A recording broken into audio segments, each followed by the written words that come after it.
I'm Jamie Gennaro, and this is Business for Humans. Let's talk about taking your business to a new level without the suits and without being a robot.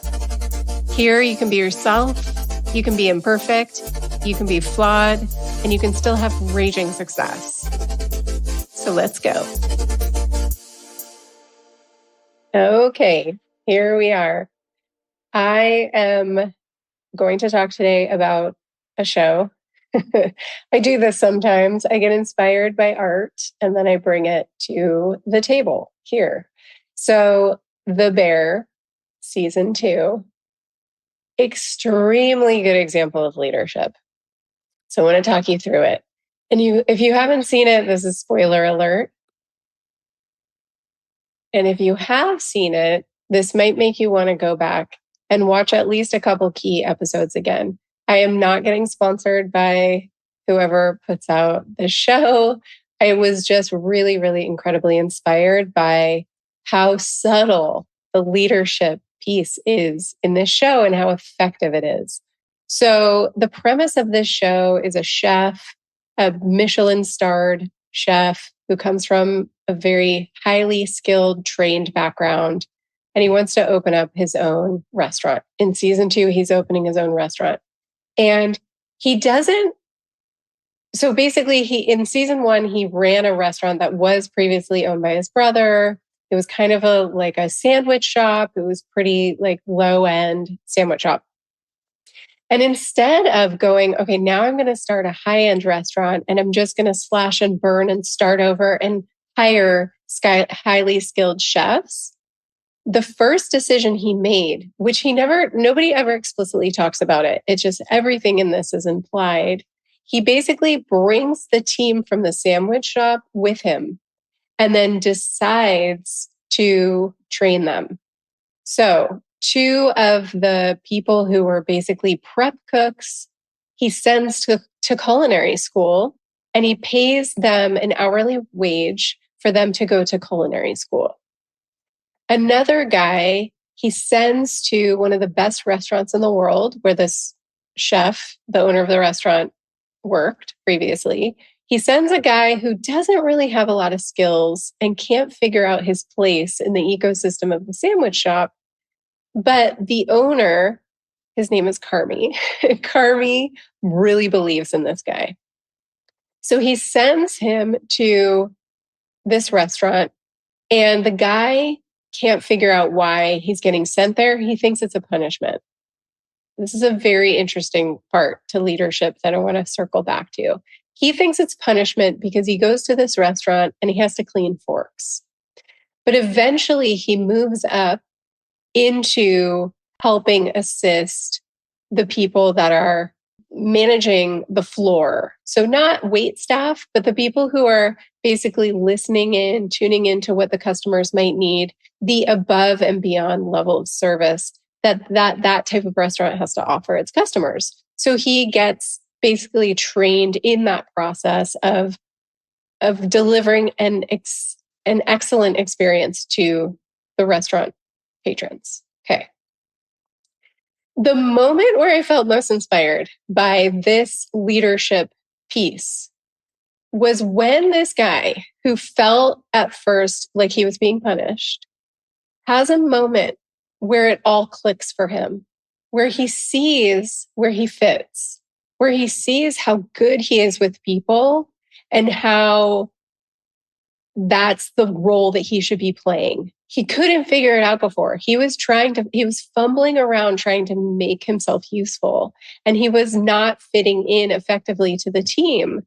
And in this moment, he's driving home from work when he was very hostile towards that job previously, having to clean the forks. He's driving home and he's listening to Taylor Swift and he's singing at the top of his lungs. And he is so inspired and happy to have finally found the thing, the place where he belonged. And in that moment, I was like, that is fucking good leadership. Why? Because the owner of the restaurant, Carmi, saw potential in this guy that he didn't see himself. He saw him already in this potential role of being customer service oriented. He could see the sparks, and he knew that he wasn't going to be able to get him there because of whatever happens in their relationship. But getting him to this place and having the opportunity to see this part of the business, there was an inkling in the leader to send his employee to this place to get that level of training and so that he could connect those dots. This is good leadership. It's two things. It's not trying to be everything. Okay. So the owner of the restaurant wasn't trying to be the best head of customer service. He wasn't trying to be the best prep cook.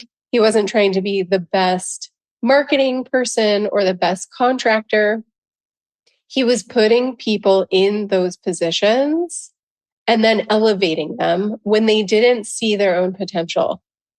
There's another really key moment where one of the people he sends to culinary school, one of the prep cooks, who's going to become a sous chef, he gives her his knife. So she says, I forgot my knife. I need to go to school. I need a knife. He's at the top of the food chain. And he said, you know what? Take my knife. And just having his knife is his belief, right? He believes in her so much that he's like, take my knife. This knife represents discipline, talent, skill, and he believes she has all those things. And she doesn't know that until he gives her the knife. She comes back the next day and she says, oh, chef, I need to return your knife. And he says, I love the sign. I don't remember asking for it. There are these little moments where you can just see the glimmer in her eye. You can see that somebody believes in her and it reignites her own passion. And again, it's not a leader going in and doing the job for her. It's someone saying, I believe in you. I'm going to give you this extra training because I believe that you deserve it, that maybe you didn't have the chance for this before. I believe in you, and I'm not going to take this away from you. I just love that. So then the next person he sends, it's someone who's never had experience making desserts, but it's a guy who fumbled his way through learning how to make desserts at the sandwich shop. He sends him to Copenhagen, again, to one of the top tier restaurants. And he says, go there and come back with 3 unique desserts. Again, he doesn't try to teach the guy himself. Okay. He's not a dessert chef. He also doesn't try to educate himself to be the best dessert chef. He knows this guy has potential and he sends him to get the training. The biggest mistake that business owners and leaders make is thinking that they do it better. If you're not a dessert chef, you are not going to do it better. If you're not a sous chef, you're not going to do it better. If you're not a contractor who's built out restaurants before, you're not going to do it better. He brought in a project manager to manage the construction.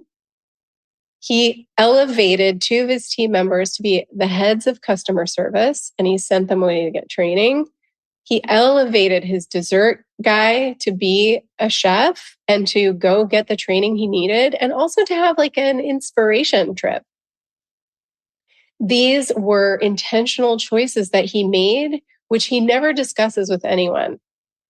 The other thing that he does is that when one of those people has an issue and they're in the middle of, let's say, a meltdown, and he's in the middle of a meltdown because he's trying to get all his work done, never once in the entire show does he say, I don't have time for you. Never once in the entire show does he say that. This is a really important moment in a leadership's life as well. Your team is everything. Your team is your foundation. Your team is the building block for your success. and not just your success. I mean, the business's success. It relies on your team being highly skilled in their, what is it called? Subject matter, right? They're subject matter experts. You've elevated them. You believe in them. You're letting them take the reins. You're giving them the training they need, and you are not providing that training. P.S. You are not good at everything. I'm sorry, but what you need is training, right? You need training to understand your own lane, and you need to let people inhabit their lanes in their way. And the only way they're going to do it really fully is when they know that you believe in them, that you trust them, that you believe in them, that even if they mess up, even if they make a mistake, you still have their back. You have belief. This is huge. I love this show for this example of very subtle but very effective leadership. This is not about this guy having meeting after meeting after meeting with his team, trying to explain why, trying to explain the reasons why he's making all these choices. He doesn't have to. Guess what? He's the boss. He doesn't have to explain it. And in fact, when the one guy was cleaning forks and he felt like it was a punishment, there was no opportunity to explain. And the guy came around eventually, right? The guy connected the dots himself. The guy who was cleaning the forks understood why he was there. And also, one of the people that worked at that restaurant where he was cleaning forks told him, hey, Carmi believes in you. And he didn't believe it. He said, well, what makes you think that? And they said, because he told us. You need to be talking about your team, bragging about your team, talking about them behind their backs in a way that when they get a glimmer of what you're saying behind their backs, it's going to propel them even further. It's going to make them believe that even more because you're not saying it to their face. You're saying it to people around them in the ecosystem, people you respect. So one of the people that said that to him was the head chef of the restaurant. She's a boss. She doesn't have time to pander to people's needs. She's busy. And she told him, hey, Carmi believes in you. And that on its own was a level up because now this head chef, a really renowned person in her industry, says this to him. And she says, you know what? He's right. I see it. I see it. You have a lot of potential. You're really good with people. Boom. Do you know how successful that guy is going to be? And you see it. He really rises to the occasion. So the most interesting thing in this dynamic is that good leaders don't even know the power of what they're doing all the time. They don't understand actually the power when they make these decisions to up-level their people. Some people do, right? I mean, that's what I do. I feel like I know what I'm doing. I do it on purpose. Some people do it on accident. They believe, right? They have this belief in people. They just believe in the good of people, that people will rise to the occasion if given the chance. Sometimes they do it on accident. And I think what's interesting in this dynamic of this show as well is that the main chef, this guy Carmi, does all of this preparation for the launch of the restaurant. And what I mean by preparation is getting his people ready. And in the meantime, he wasn't really focused on his own direction where he belonged. So what's interesting is he got his people to fill all the gaps, and then he got locked in the freezer. And I just love this moment too, because what happens when the main guy, who's the boss, who's used to telling everybody what to do, what happens when he's removed from the equation? Everybody levels up. Everybody's like, okay, we've been trained for this moment. We're all going to step into the place where it might be one step higher than where we're used to being, but we're going to get into that place and we know we can, because guess what? We just spent the last 6 months preparing for this. And what's interesting is he's in the freezer beating himself up. This is such a classic leadership thing to do because he's like, I failed you guys. I wasn't there. I wasn't in the weeds. I wasn't there in the weeds with you, fighting the battle. And therefore I failed you. Every leader, please listen. If you are a business owner, let me tell you that when you remove yourself from the equation, when you've done all that preparatory work, it is a beautiful thing, actually, to watch your team step into your shoes. It is one of the most powerful, impacting team building moments when you're not there manning the symphony, or what is it called? If you run a symphony, you're not there calling the shots, which means they have to step into that role and they have to call their own shots. And when you watch it happen, when you see the magic in a team, when they're like, we know what we need to do, we're all in this together, we're going to run this race and we're going to win. We're not going to let anything stop us. It is so beautiful. And if you're not giving your team a chance to do that, you need to. And please understand, it doesn't mean you failed them. It means you prepared them when you watch them do that. Now, listen, they might flail. So, of course, in a TV show, you're going to watch these people step up and elevate themselves. And of course, the music is building and you get to see them win. And you're rooting for them over 10 episodes. So, of course, you need that in a show, right? You need to watch them win. What I want you to know as a leader is they might flail in that moment. And I think that's a harsh word, but they might make mistakes.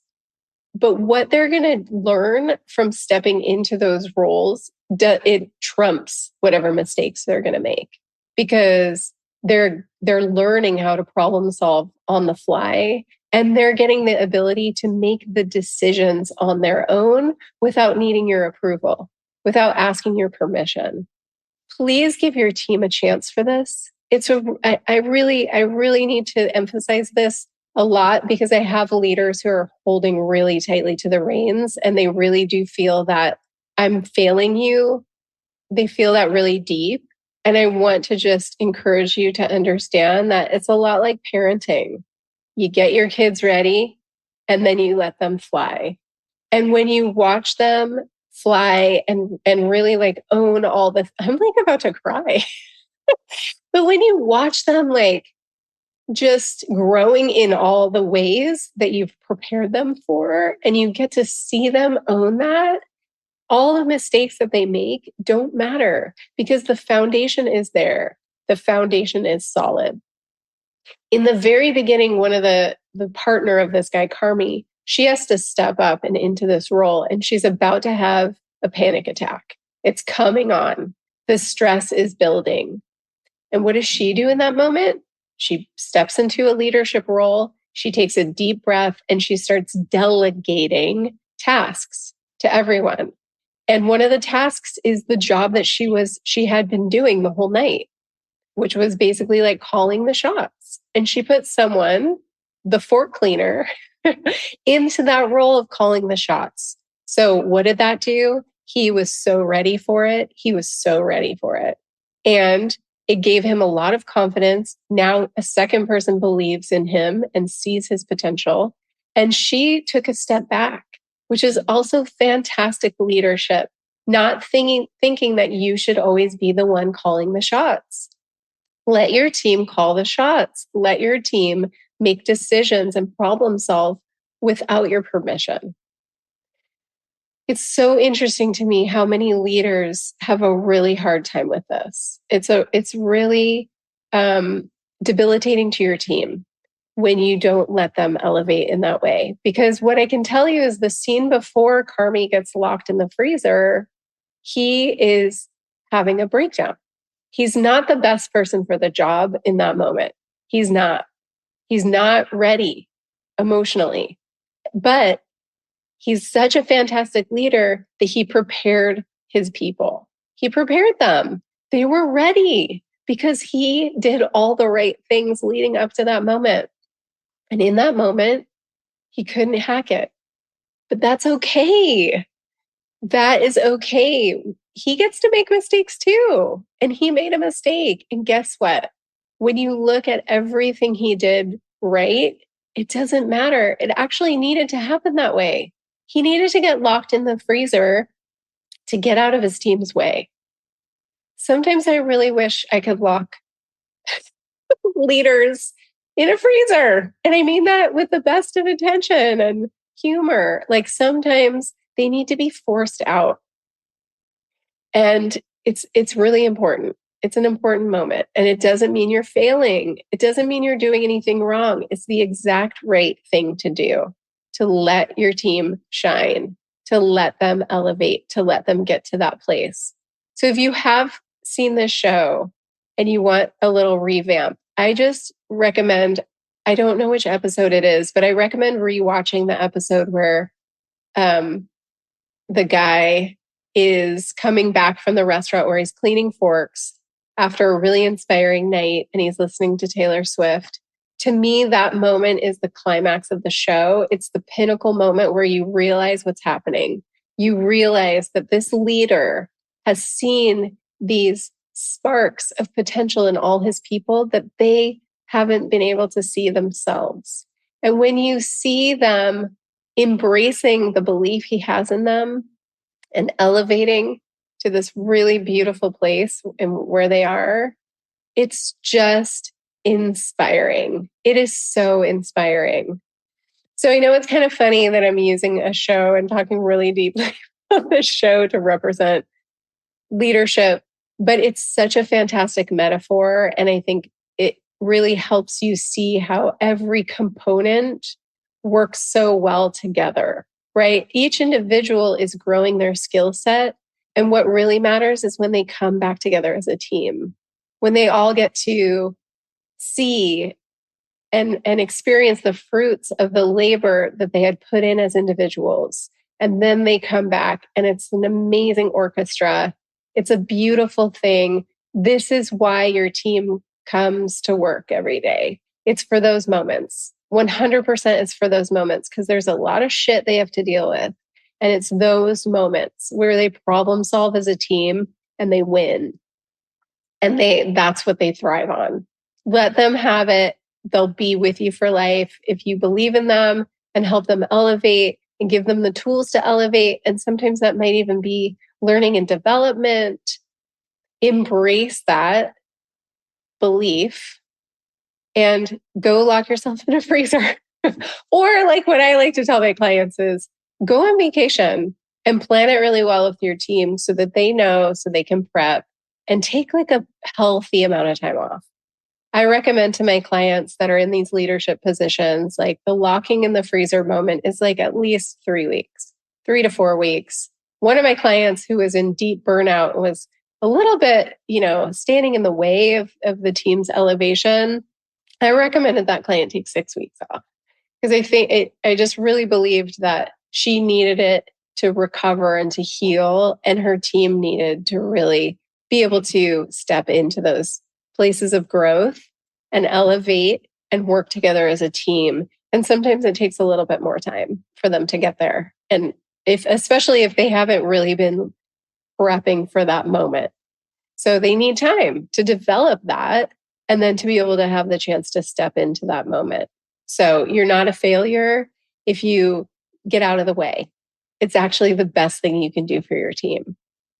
So I hope that's helpful. Go back and watch season 2. I was so incredibly inspired and I just really adore the writing of that show too. I mean, the writing is just phenomenal. Every character is so well tuned and their dialogue is just so rich and individual. It's not a dialogue that you don't start to hear the same even tone of voice or the way or phrasing. It's just rich. It's so great. So anyway, go take a look and let me know what you think.